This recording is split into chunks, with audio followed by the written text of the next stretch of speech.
All right, this is like an hour earlier than usual, but Mark Reardon gets the time slot that Mark Reardon wants. And I'm very grateful that he's going to come in at 2:30. So we'll talk to Mark about the Missouri primary in an hour from right now before his show. And he's going to weigh in and tell us about his reflections so far on the primary day and talk to us about the special coverage he'll have here on 97.1 FM Talk for your election results this evening. So I'm excited about that. X's and Y's is a segment that we do where we talk about questions between men and women and try to get to the bottom of some of the answers that you might have questions for regarding why are women like this? Why do men do that? Okay, so this is a situation that I ran into just from walking out of the studio into the cafeteria, and I just overheard this. So I'm going to call out Dave Glover of KMOX fame because I heard this little conversation in the hall. I was just eavesdropping, but it was right there, open for everyone. He was meeting a guest. I think someone, I don't know who the guest was. It's a large, fit man. So Dave walked out of the KMOX area, and this is what he said to this guy. Like, this was his hello. He said, I don't even know where I would hit you if I got in a fight with you. And I thought, women don't do that. Women don't have that thought. So do men assess every other man that they come in encounter with? Ethan, I'll ask you first is, are you always sizing people up? Not because you want to fight them, but like, just what if? Could I? Should I? Do I need to befriend this person so I don't have to? His hello was, I don't even know where I would hit you if I got in a fight with you. It's not based on the intention to fight. Yeah. But, it is the first observation that you make if someone is big. Not that I make. Okay, you got some size, or wow, you are extremely scrawny. Like, there is I think that it is natural for humans to immediately go to comparing. Women, maybe women do that from a different way. Yeah, I would think in their own way, men and women do a version of that. Now, indulging on that is not a good thing. But I think that it is natural to immediately look at whoever is in front of you and then immediately compare to yourself. And sometimes that's good as far as just like, keeping yourself safe when you're in public and different things like that too. Like I said, depending on the level in which you are doing it. But I do think that there is, that's pretty normal to a certain extent. I will say this though.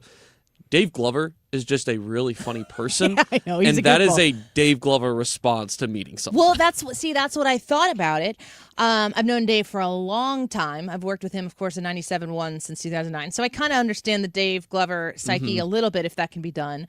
But I thought this is something that Dave says out loud, probably that most men just think. Yes. I mean, like, guys aren't thinking, where would I hit you? That's Dave being funny. But they are noticing, you're a big dude. Like, I wouldn't want to fight you. That is being noticed. That's the first thing you notice. Not the first thing, but like if you got a giant dude that you just mentioned, that's all is buff out of his mind, like, yeah, that's going to be a pretty obvious thing you notice about someone. So if you notice, if you meet someone, you're like, I could take him. Hi, how are you? I mean, does that happen? If it's someone that you feel like you can take, I feel like there is not always the strongest of desire to have to be as polite. That's interesting. Does your assessment of what would go down in a fight with somebody have anything to do with how you feel about them as a person? Like, could you love them, you hate them, whatever? Like, it could be anywhere, but it does? No, I mean, like, it depends on the quality of person you are, I guess. Like, if you're that shallow, then maybe. But no, that shouldn't be what goes through your mind. That shouldn't be. That's not being a good person. That's not being friendly. Brad, I don't even know where I would hit you if I got in a fight with you. Yeah, I have I have a threat assessment of every person that I work with. So you're not assessing, like, Ethan, it sounds to me more like you're, like, just acknowledging the physical situation in front of you. You are assessing everybody as a threat all the time. Yeah, because everybody, you don't know who could possibly be a threat. Brad is the Dwight Schrute of this office. Yes. Like, weapons hidden everywhere. I don't know. I don't know. Not everywhere. No, I just do that. I look at everybody, and kind of like what Ethan kind of touched on this.